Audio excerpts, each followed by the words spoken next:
The hidden fortune. Walking through the doors of Hathaway Federal Bank wasn't supposed to transform my entire world. Yet here I was, gripping Mrs. Kaplan's medication money like a lifeline.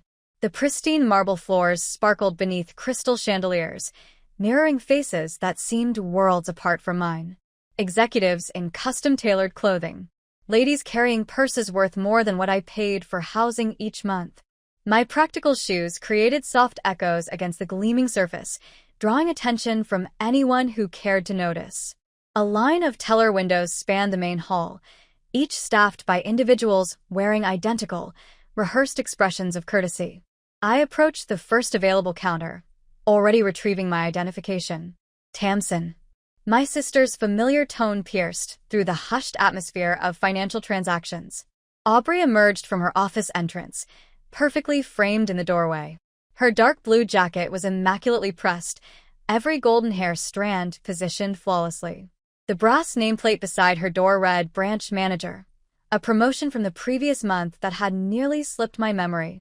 "Hello, Aubrey," I offered, lifting my hand in a modest greeting. "Just here for a simple transaction." She approached with determined steps, her high heels creating a sharp, rhythmic beat that demanded notice. Other customers pivoted to observe us, their gazes shifting between our contrasting appearances. Her expensive, perfectly fitted ensemble against my budget-friendly sweater, her salon-styled hair versus my basic ponytail.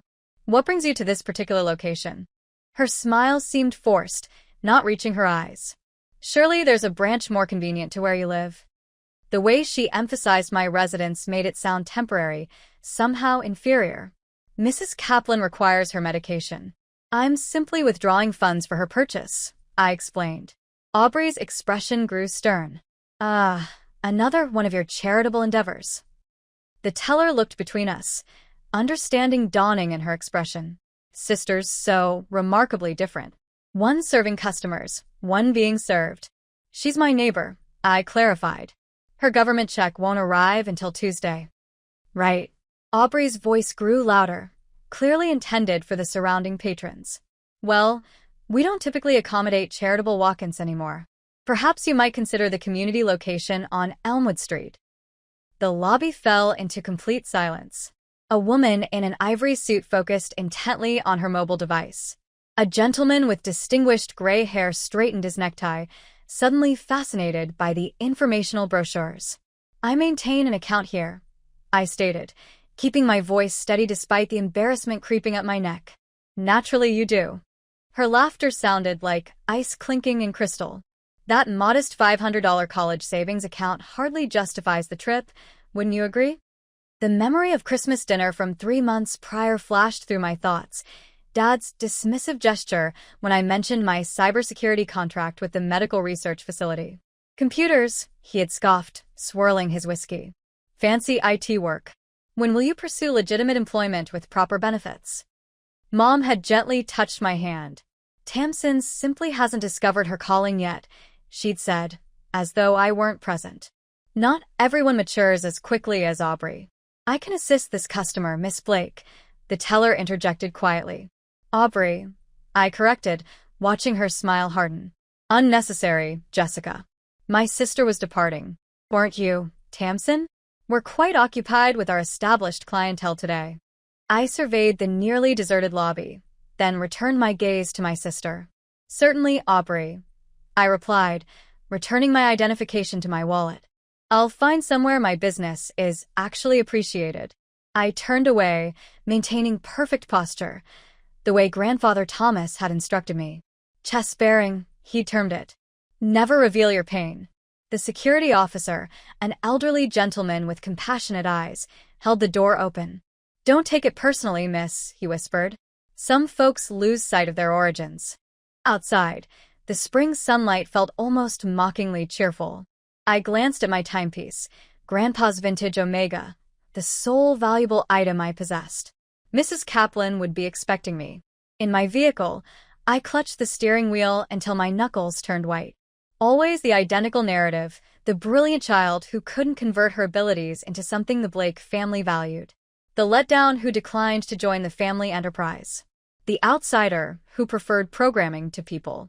I drove to Mrs. Kaplan's humble residential building, rehearsing my explanation that I'd need to visit another bank, that her medication would be delayed several more hours. "What occurred, dear?" she inquired immediately upon seeing my expression, guiding me into her apartment that carried the scent of spices and aged literature. "Just a minor setback," I said, accepting the tea she offered. "Nothing to concern yourself with." "Family difficulties again?" Her eyes, enlarged behind thick lenses, missed nothing. I nodded, not trusting my voice. "They'll recognize your value eventually," she assured me, patting my hand. "People like us remain unseen until suddenly we're not." Back in my apartment, I secured the door and allowed myself precisely 10 seconds of hurt before straightening. My living space appeared exactly as my family expected: modest furnishings, worn curtains, bookshelves filled with technical manuals and paperbacks. Nothing like what existed behind them. I moved the center shelf aside, revealing the concealed alcove where my workstation awaited. 3 monitors illuminated as I entered the 16-digit security code. "Enough?" I whispered to the empty room as the screens filled with financial information. "Absolutely enough." Later that evening, behind the ordinary bookshelf in my apartment lay the reality my family had never bothered to uncover. The 3 monitors cast blue light across my face as I input the final characters of my 16-digit passcode. The system activated, displaying what the Blake family deemed impossible: Sable Arc Holdings, my $2.9 billion empire constructed from discretion and silence. I settled into my ergonomic chair, the only indulgence I'd permitted myself in this modest space. Theo's face materialized on the right monitor, his familiar smile a welcome sight after the bank encounter. "I was about to contact you. How did the medication errand go?" I flexed my fingers, jaw muscles tensing. Aubrey interfered. His expression darkened. "What did your sister do this time?" "Publicly suggested I take my charitable case to the community branch on Elmwood. Called my account barely worth the journey." Theo whistled softly. "In front of other customers?" "The entire lobby. Even the security guard pitied me." He shook his head, the silver at his temples catching the light. "Your family requires a dose of reality. Perhaps it's time they received one." I navigated to the portfolio dashboard, accessing Hathaway Federal's account records: $180 million in liquidity, all managed through Aubrey's branch. "You're joking." He leaned closer to his camera. "Remember that Delaware corporation we established when I was 24? I displayed the original paperwork. $10,000 initial investment from my graduation funds. The seed that grew into a forest." The screen filled with the organizational chart I designed for layered corporate structures, each providing different protective barriers. A financial fortress built by someone who understood both technology and human psychology, for distinct levels of fiduciary protection. "Nobody connects those elements unless you allow them to," Theo noted. "Not even Jameson. My accountant believed he knew everything about my finances." He was mistaken. I retrieved the account opening documents from Hathaway Federal, dated 18 months ago. Aubrey's signature graced the bottom line: branch manager approval for their largest commercial account. She'd never bothered reading beyond the corporate name. "Are you certain about this approach?" Theo's voice softened. "Family relationships are complex." I thought of Mrs. Kaplan waiting for her medication, of Christmas dinners spent defending my career choices, of Aubrey's smirk as I exited the bank. Family should understand better. I opened the scheduling application. "I'm booking a formal appointment for tomorrow. Sable Arc Trust Group, bringing out the heavy artillery." I referenced the withdrawal clause requiring branch manager oversight, Aubrey's personal attention. Theo whistled again. "She won't see it coming." I closed the calendar and moved to my bedroom closet. Behind the discount store cardigans hung a garment bag I rarely touched. I unzipped it slowly, revealing a Burberry suit in charcoal gray, not navy, never navy like Aubrey always wore.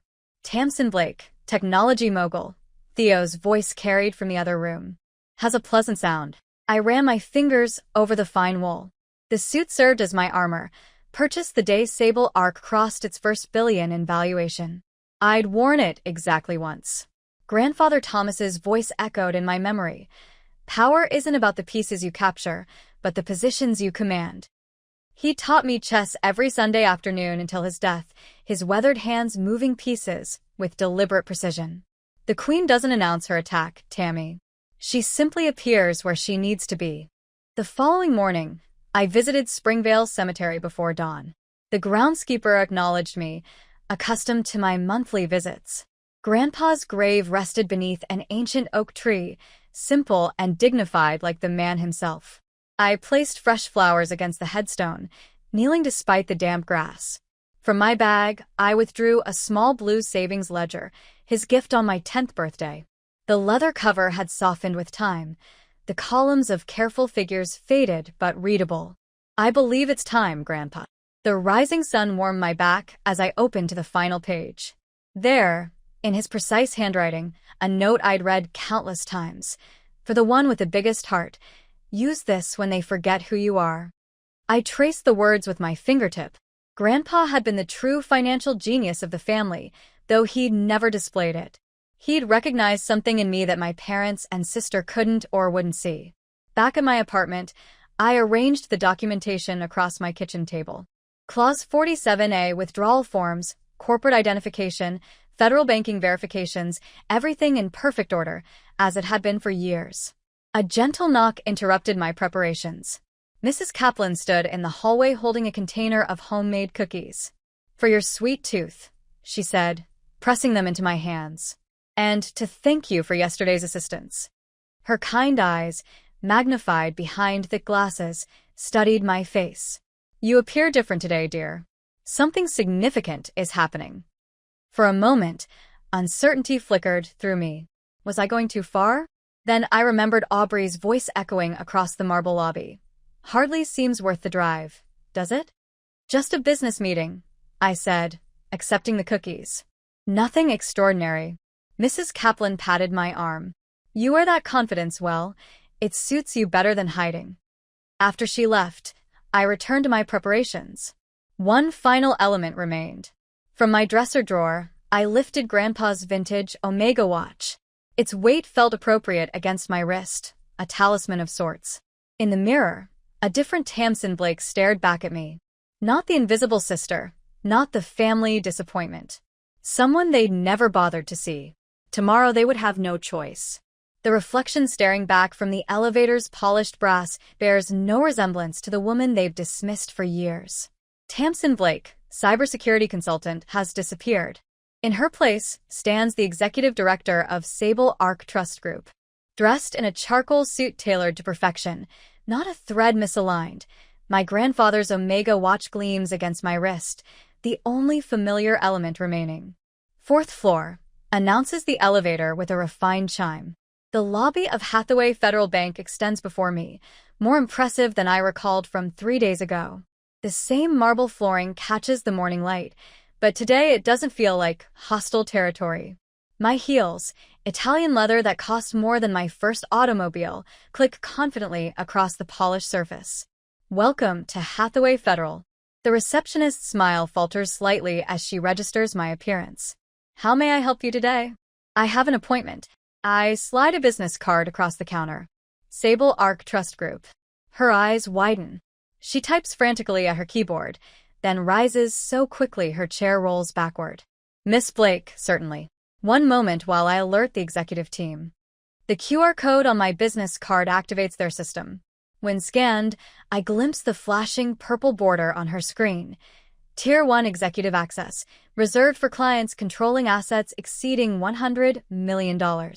A soft alarm sounds throughout the branch, not the harsh security breach type, but the discreet alert signaling that someone significant has arrived. Employees straighten documents. A man in a suit adjusts his tie. A woman smooths her skirt. Nobody looks directly at me, but everyone notices me. The compliance security protocol initiates with beautiful precision. Computer screens freeze momentarily as the branch systems shift to heightened security parameters. Tellers pause mid-transaction, glancing nervously toward management offices. "Miss Blake," calls a silver-haired man in an impeccable suit, extending his hand. "Regional Director Phillips. We're honored to welcome Sable Arc Trust Group to our branch today." His grip is firm, respectful. Behind him, The branch manager's office door opens and Aubrey emerges, irritation already blooming across her features. "What's happening?" she demands, straightening her navy blazer. "Why is the system in compliance lockdown?" Director Phillips turns, voice low but carrying in the hushed lobby. "We have a Tier 1 client, Aubrey. Sable Arc Trust Group." Aubrey approaches, a professional smile firmly in place, extending her hand before her eyes actually register who stands before her. "Welcome to Hathaway Federal. I'm Branch Manager Blake. How may we?" The recognition hits her like a physical blow. Her hand freezes mid-extension. Color drains from her face so rapidly I worry momentarily about her fainting. "Tamsin?" Her voice barely reaches a whisper. "Miss Blake will be fine," I respond, voice steady. "I believe we have an appointment to discuss Clause 47A of our holding agreement."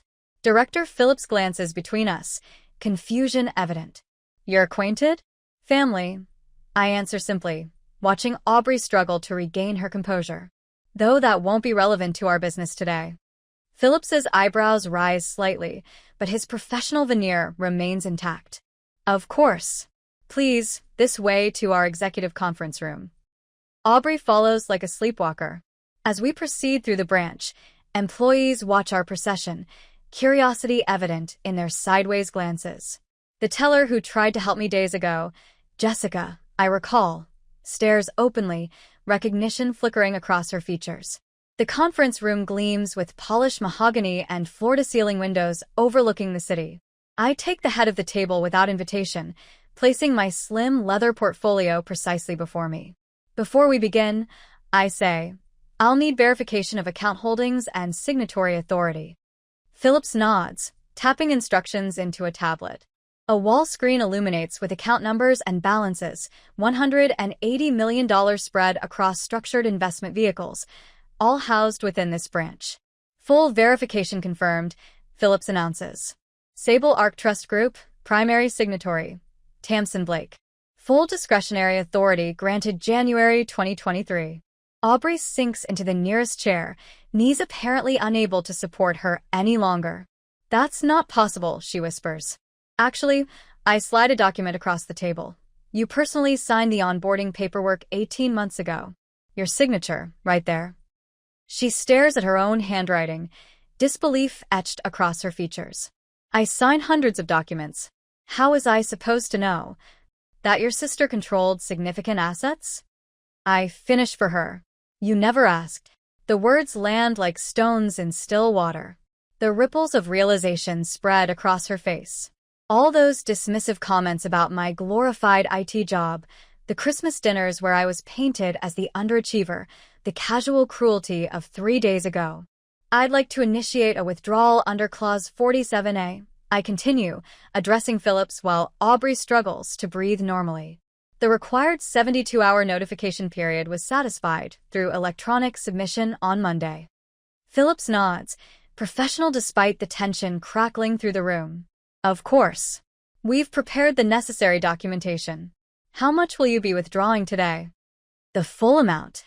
My voice remains level, matter of fact. "We'll be transferring to First Central Trust, effective immediately." Aubrey's face crumples. "Tamsin, please." Her voice breaks. "This will affect my quarterly metrics. My performance review is next month." Phillips excuses himself discreetly, leaving us alone with the numbers still glowing on the wall screen. "My mortgage," Aubrey continues, desperation rising. "My bonus structure depends on asset retention. I didn't know it was you. You never bothered to find out." I open my portfolio, revealing the document that started everything, Grandfather Thomas's Pennsylvania Legacy Trust, established 1998. "Grandfather left this to you?" Her voice sounds small, childlike. "To the one who values knowledge over appearance," I quote from memory. The initial seed was modest, but I built Sable Arc from there. I achieved the regulatory standards at 30, secured complete signing privileges at 32. Aubrey drops to her knees next to my chair, a stance so foreign I can hardly recognize my perpetually flawless sister. "Please," she breathes. "I have a home loan, a standing in the community." "Mrs. Kaplan had those too," I replied softly when she couldn't afford her medication. That morning, the office telephones start ringing incessantly. Initially one call, then three, then every line flashing with urgency. I glance at my timepiece. Exactly as expected. "That'll be Mother," I announce, standing and collecting my briefcase. Eli has probably contacted her already. Information spreads quickly when finances are involved. "What are your demands?" Aubrey inquires, remaining on her knees. "What would resolve this situation?" I gaze down at her, recalling each snub, each condescending remark, each holiday meal where my achievements dissolved into the shadow of her traditional success. "Nothing resolves this," I respond honestly. However, dinner tomorrow evening might begin to address it. 6 o'clock at Rosette's in Delaware County. Bring Mother and Eli. As I move toward the exit, Aubrey calls out behind me. I can't comprehend why now. Why this way? I stop, my hand resting on the handle. Grandfather taught me that chess isn't about capturing pieces, it's about controlling territory. I look back at her. Think of this as placing you in check, not checkmate. What follows depends on tomorrow evening. Outside, sunlight floods the city in amber hues. Theo stands beside a dark sedan, questions etched across his expression. "How did it go?" he asks, opening the car door. "First phase accomplished," I reply, settling into the cool leather seats. My phone buzzes with a message from Mrs. Kaplan appearing on the screen. "Remember your true self, sweetheart. Not merely your capabilities." I put the device away, thinking of the slim folder awaiting me at home. The authentic will. The falsified amendment. The redirected scholarship money. Tomorrow's meal will demand a different form of influence. Yet today, for the first time in years, I felt acknowledged. The following evening, Paolo's Italian restaurant stood like a guardian at the intersection of Maple and 3rd, the familiar red brick exterior that had hosted Blake family gatherings for 30 years. I adjusted my dark gray jacket before entering through the heavy wooden doors, my grandfather's timepiece a reassuring presence against my wrist. The hostess immediately recognized me. "Miss Blake, your relatives are already waiting in the reserved dining room." Naturally, they were. Nothing conveyed crisis management quite like seclusion. Mother noticed me first, rising from her seat with extended arms. "Tamsin, sweetheart." Her tone carried the rehearsed warmth of a television presenter. We were starting to get concerned. I checked my watch. I'm arriving 2 minutes ahead of schedule. Vivian Blake's expression wavered momentarily before recovering its radiance. Her ivory blouse likely cost more than Mrs. Kaplan's monthly housing payment. "Well, you appear absolutely marvelous." She performed air kisses on both cheeks, her designer fragrance lingering between us like an unspoken question. Eli rose next, offering his hand with that investment advisor confidence he'd perfected in professional workshops. "Wonderful to see you, Tamsin." His smile gleamed against his bronzed complexion. "That jacket appears costly. Your work must be thriving." Always probing. Always evaluating. Aubrey stayed seated, her fingers circling the edge of her water glass. The restaurant lighting highlighted the enormous diamond adorning her left hand. "Hello, Tam." Her voice lacked its typical command. She hadn't used that nickname since our teenage years. I claimed the vacant seat, acknowledging the server who materialized with professional timing. "Sparkling water, please." "Well," Mother commenced once he left, "we felt a pleasant family gathering was overdue. You've been so occupied with your computer activities." "Cybersecurity," I corrected, spreading my napkin. "And yes, business has been thriving." Quiet descended over the table like falling snow until Eli leaned closer. "You know, if you're finally producing substantial revenue, I could assist you in organizing things appropriately. Tax benefits, portfolio strategies. The fundamentals." I smiled politely. "How considerate of you." He nodded, interpreting courtesy as genuine interest. Most technology professionals lack financial awareness. They earn some money and believe they're financially secure. Mother interjected, "Do you recall when Tamsin won that coding competition in high school? We always recognized she possessed such promise." Curious how my promise had remained invisible in family discussions until this moment. The server returned with breadsticks and recorded our meal selections. Mother controlled the conversation throughout appetizers, sharing tales of my childhood accomplishments as though she'd been my most devoted champion. And that science exhibition project in 8th grade. The evaluators were absolutely impressed. She neglected to mention refusing to transport me to the competition because Aubrey had a tennis tournament that same day. I remained silent, observing the charade unfold. Mother's dramatic hand movements. Eli's calculated mention of important clients. Aubrey's unusual quietness. The subtle signals they exchanged when they assumed I wasn't observing. Their Caesar salads arrived, followed by my entree. Perfect timing for what came next. I reached into my purse and positioned a thin folder beside my plate. Its black leather surface unmarked except for a small embossed symbol in the corner. The conversation stumbled as 3 sets of eyes focused on it.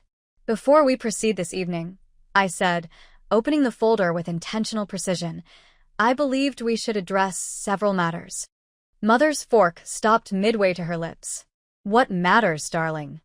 I removed the first document, sliding it toward the table's center.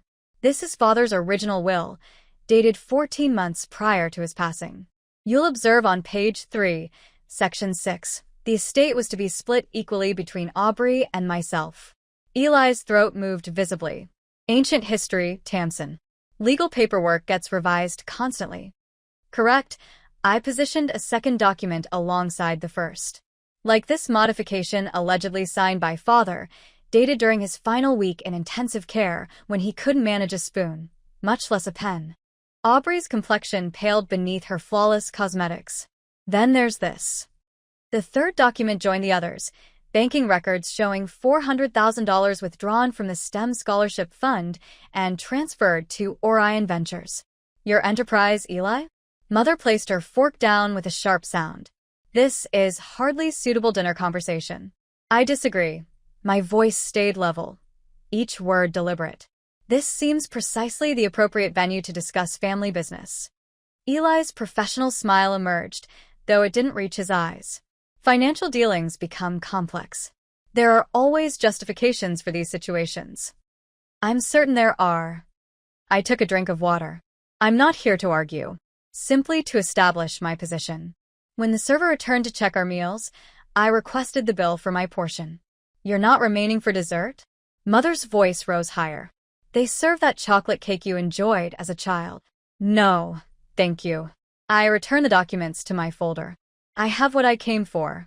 As I stood, Eli's phone buzzed with incoming messages. He glanced down, his expression hardening as he read. I left payment for my meal, nodded to the server, and walked toward the exit.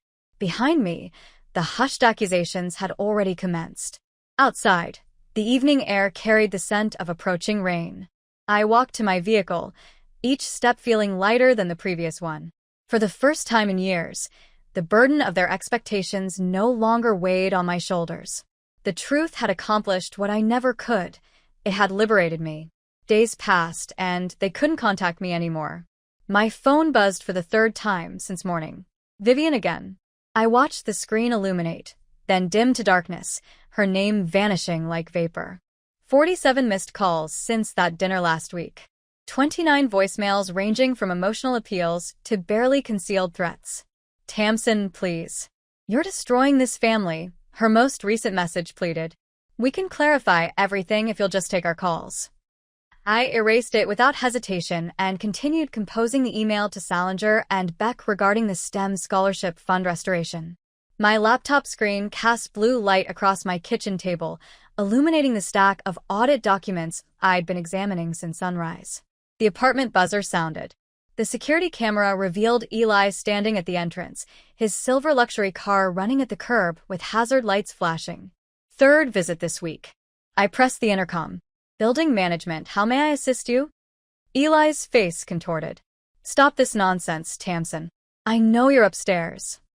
"Sir, I'll need to request that you leave or I'll contact the authorities." "This is absurd. We're relatives." His voice broke. "The Westbrook investors are withdrawing. Your mother isn't sleeping. Aubrey." I released the intercom button and returned to my email. Through the window, I observed him strike the building door once before retreating to his car, shoulders bent against the autumn breeze. My phone displayed a text from Theo. Bank VP summoned Aubrey for routine evaluation this morning. Regional management requested comprehensive audit of branch operations. I smiled. The pieces were falling exactly as anticipated. You harvest what you plant, Grandpa Thomas used to say while working in his garden, weathered hands gently turning earth. The same hands that taught me chess, that demonstrated how to wait for the perfect moment to act. The doorbell rang again that afternoon, not the building buzzer, but my actual door. I checked the peephole to find Mrs. Kaplan holding a covered dish, her silver hair neatly arranged. I prepared that chicken casserole you enjoy, she said when I opened the door. Her keen eyes examined my face. You appear exhausted, dear. Just busy. I accepted the dish, warmth transferring through the protective mitts she'd wrapped around it. Those individuals been troubling you again? I noticed that expensive car downstairs earlier. I led her to the kitchen table, clearing space among the documents. Nothing I can't manage. I recognized that expression. She patted my hand. My herald wore the same look when he was developing his case against that corporation that appropriated his patent. Resolve mixed with justified indignation. Mrs. Kaplan didn't know the specifics, but she grasped the essence of what was occurring. Sometimes that was sufficient. After she departed, a formal letter arrived via courier, cream-colored envelope with embossed letterhead from Preston and Whitaker, my family's longtime legal representatives. I opened it at my desk, beneath a framed photograph of Grandpa Thomas standing beside his award-winning tomatoes. Mental health concerns and fiduciary competence assessment. The letter expressed profound concerns about my sudden, unpredictable financial decisions and potential diminished capacity following years of employment instability. It proposed a family mediation session with their selected counselor, a relative of Eli's from Connecticut. I laughed aloud, the sound unusual in my quiet apartment. My response took exactly 12 minutes to compose, a single page from Salinger and Beck LLP, referencing 3 secure servers containing documented evidence of will manipulation, embezzlement from the scholarship fund, and 6 other financial violations I discovered. The concluding paragraph offered 2 options: complete compliance with my conditions, or public disclosure of all documents to appropriate authorities. I personally delivered it to Preston and Whitaker's reception desk the following morning. 2 days later, Theo forwarded me an email chain. The family had convened an emergency meeting without me. Subject line: Urgent Blake family financial restructuring. Aubrey had apparently collapsed completely, confessing to additional financial schemes I hadn't even uncovered yet. Vivian's desperate proposal to challenge the legacy trust had been rejected by their own attorneys. What's next? Theo asked when he visited that evening. He stood by my window, watching darkness settle over the city. You have them trapped. I closed my laptop and turned my grandfather's watch between my fingers, feeling its familiar weight. Now we execute the conditions. No contact for 6 months. Mandatory family therapy with an independent counselor. Complete restoration of the scholarship fund under new administration. They'll despise it. They already do. I slipped the watch onto my wrist. But they'll comply. And after 6 months? I thought about holiday dinners where my voice was ignored, birthdays where my gifts were set aside unopened. Decades of dismissal that had crystallized into routine. That depends on them, I said, adjusting the watchband. Some tempests alter the terrain permanently. Outside, the autumn wind pressed against my windows, invisible but undeniable. Just like the influence I now possessed, unseen until it shifted things. 6 months later, the corner booth at Malone's Diner embraced me like a familiar companion. Morning sunlight poured through windows unchanged since the Reagan era, capturing dust particles that floated in the air. I traced my fingers over the weathered leather of Grandpa Thomas's blue account ledger, its binding cracked from decades of meticulous entries. 6 months could transform everything and nothing simultaneously. The diner's clock ticked above the counter, measuring time in the same consistent rhythm as the world outside continued its rotation. More coffee, sweetie? Betsy, who'd been working here since I was tall enough to peer over the counter, held the pot ready. Please. I closed the ledger as she refilled my cup, steam rising between us before she moved to the next table. I reopened the book to the final page, where Grandpa's penmanship slanted across the paper in fading blue ink. For the one with the greatest heart, use this when they forget your worth. I comprehended now what he intended. Not vengeance, not retribution, but restoration. The authority he'd entrusted wasn't for destroying things, but for making them whole. Vivian, my mother, had sent a handwritten letter last week. 3 pages. No justifications. Just acknowledgement of years spent undervaluing what she couldn't comprehend. The paper showed small watermarks. She was attempting in her way. Aubrey had relocated to Pittsburgh, beginning anew where her name didn't carry the weight of what had transpired. The regional manager had termed it a lateral transfer, but we both understood otherwise. Eli had reduced his office space. 2 of his associates had quietly withdrawn after examining certain financial disclosures that had reached them. He'd ceased calling entirely after the 3rd month.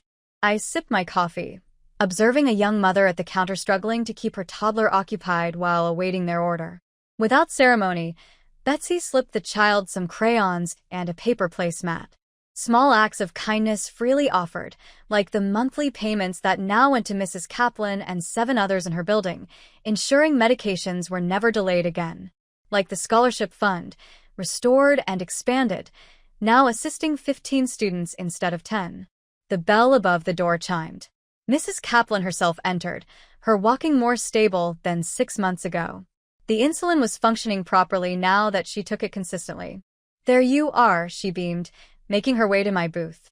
I thought I might locate you here. Just completing some business. I slid the ledger into my bag as she settled across from me.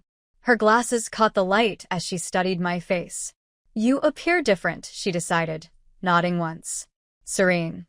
Before I could respond, a young man in a tailored suit paused at our table, recognition dawning in his eyes. Ms. Blake? Tamsin Blake. He straightened his tie. I apologize for interrupting, but are you the founder of Sable Arc? Mrs. Kaplan glanced between us, intrigued. I am. No denial, no false humility. I recently joined First Capital's investment division. Your infrastructure design is groundbreaking. He shook his head in admiration. They examine your model in business schools now. I offered a modest smile. I created something they never anticipated. He nodded respectfully before proceeding to his table. Mrs. Kaplan raised her eyebrows. There's more to you than appears on the surface, isn't there, dear? I reached across the table and clasped her hand. Isn't there to all of us?